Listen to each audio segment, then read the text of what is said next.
Well, hello everybody. How are you? I'm just going to fix this so there's no glare. Coming to you today on this lovely sunny day here where I am, thank goodness. And I want to talk about, right off the bat, about how a lot of people break into a paralegal career. And it's really not through a back door.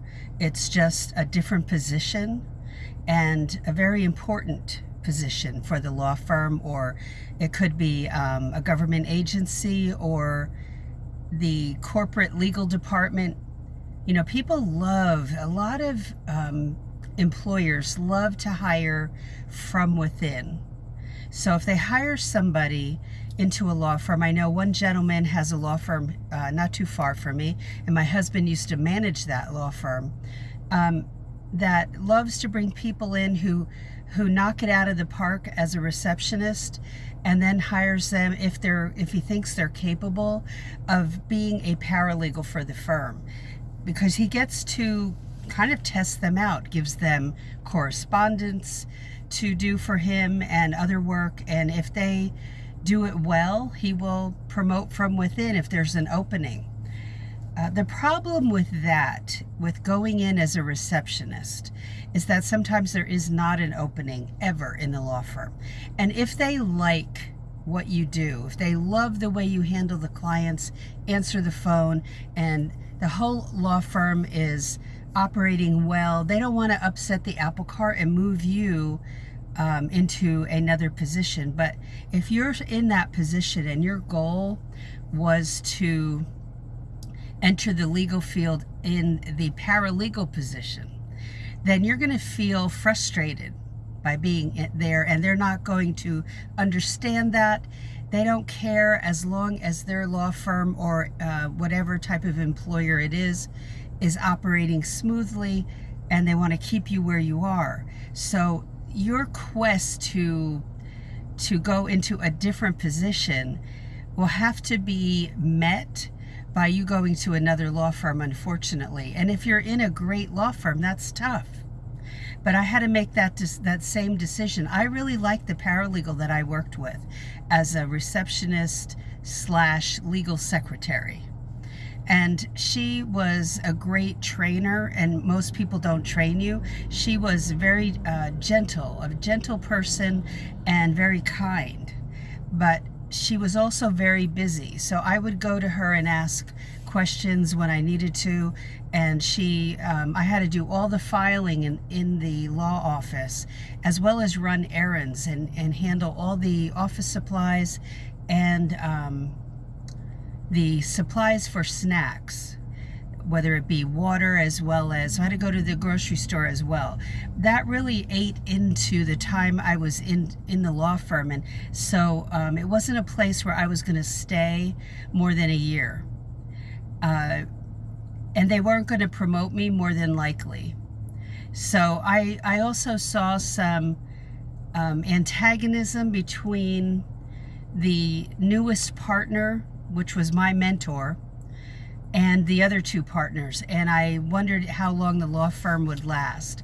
I didn't know whether there would be an ultimate problem. And it turned out where they split up very amicably and went on their merry way. And then I ended up working for that partner in his new law firm. So, because we just got along. So my recommendation is not to go into a legal receptionist job, is to go into one that is a combo.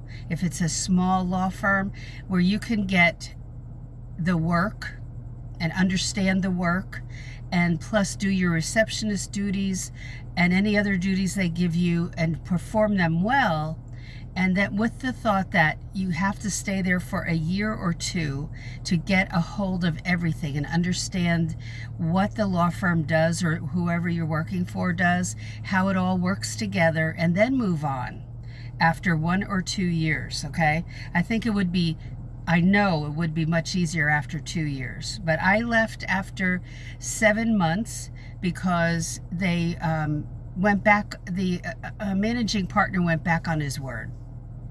as far as giving me a review at 6 months.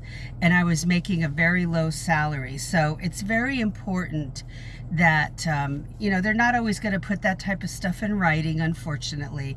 And so I left and I gave myself a raise. And I did that throughout my career. So keep that in mind. Should you apply to legal secretary positions? Yes, I would. If you are in your mind thinking, well, then I'll be called a legal secretary, not a paralegal, and you've gone through 2 years of school, or you went and got a certificate, or you don't have any of those, but you don't want to be called a secretary, I would say you have to get over that, because that is a real foot in the door. And legal secretaries are not beneath paralegals, as much as you want to think that. A lot of legal secretaries do paralegal work, but they're not called a paralegal. I know, try to wrap your head around it, but that's the way it is. So breaking in as a paralegal, once you've been a legal secretary, is not that hard, as long as you can explain what type of work you have done. And that, in my case, I worked a lot of trials. And I was just thrown into the mix, and the attorney and the paralegal were helping me do what I needed to do. And the attorney knew that I didn't know one thing about working in a law firm, and I was starting from scratch. So he understood that he had to tell me everything. He could not assume that I knew, okay? So it worked out beautifully, and it can for you too. All right, so that's all for today. If you have any questions whatsoever, do not hesitate to apply to jobs other than jobs for paralegals, okay? I see people applying for jobs, and they talk to me about it all the time on my Facebook page, Paralegal Coffee Talk, and here, and they're applying for jobs that are way, way over their heads. And it's just not the way you get into this career, and you won't get any callbacks, and you think it's because of experience. Well, you're applying to the wrong jobs. So make sure also that you go to my website, paralegalcoffeetalk.com, and you look at the 2 complimentary items there. One is called 19 Alternative Paralegal Careers List, and the other is a free chapter of my book, Legal Break-In. If you're completely new to this field, I recommend my Kindle version of my book, Legal Break-In. And that's on, it's on the website. You'll see it in another tab. I would get the Kindle version. And let's see what else. Also, August 22nd, but you can join now if you want to be an early bird. I have a class launching that is called the Paralegal Inner Circle class. Someone on YouTube on this channel just said the other day that you teach us what we're not taught in school. Exactly. I tell you what you should be doing as a paralegal, and it is not taught in most schools or in certificate programs, and you will feel lost when you start without the information I give you. So think about joining the Paralegal Inner Circle class at paralegalcoffeetalk.com, and you can see the tab for it at the top of the website, okay? But get those complimentary items, okay? It'll ask for a sign up. You'll click a link, you'll have to sign up. You will not believe all the interesting things in this area, Paralegal Subscriber Hub, that I have for you that is complimentary. There's more than 2 items. So have a great day, and questions, comments, post them below. Don't forget to hit the subscribe button, and share this video with other folks. If you're in a course, or and you're with other people that need this information, direct them to this channel, because it's valuable to them in their career, okay? Have a great one. Talk to you later. Bye.